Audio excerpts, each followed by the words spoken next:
জানেন যে রাজশাহীতে আসলে গরমের উত্তাপটা অনেক বেশি এবং এই জন্য আমাদের পরিচালক মহোদয় রোগীদের স্বার্থে বিশেষ কিছু ব্যবস্থা নিয়েছেন। তার মধ্যে উল্লেখযোগ্য হচ্ছে ওয়ার্ডগুলোতে অতিরিক্ত ইলেকট্রনিক পাখা লাগানো হয়েছে।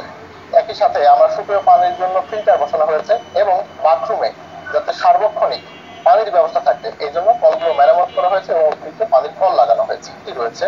তাদের জন্য আমরা একটা ছায়াশীতলযুক্ত ওয়ার্ডের ব্যবস্থা করেছি এবং তাদেরকে আমরা পর্যাপ্ত স্যালাইন অন্যান্য ওষুধপত্র যেগুলো প্রয়োজন সেগুলো সুনিশ্চিত করেছি। এখন যে গরম পড়ছে আমরা পরামর্শ দিব আপনার যদি খুবই গুরুত্বপূর্ণ কাজ না থাকে বাড়ি থেকে বের হবেন না। আর নেহায় যদি বের হতে হয় তাহলে প্রথম কাজ হচ্ছে আপনারা ছাতা ব্যবহার করুন এবং রাস্তাঘাটে চলাফেরা করার সময় মুখ, ত্বক, হাত এগুলো একটি আরামদায়ক সুতির কাপড়ে আবৃত রাখুন। পোশাক পরিধানের ক্ষেত্রে ঢিলে ঢালা সুতির আরামদায়ক কাপড় পরিধান করুন যাতে গরমটা কম অনুভূত হয়।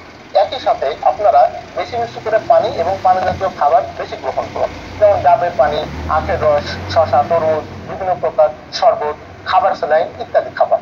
এক্ষেত্রে হয়তো আমরা গরমের তীব্রতা থেকে কিছুটা হলেও রেহাই পাবো।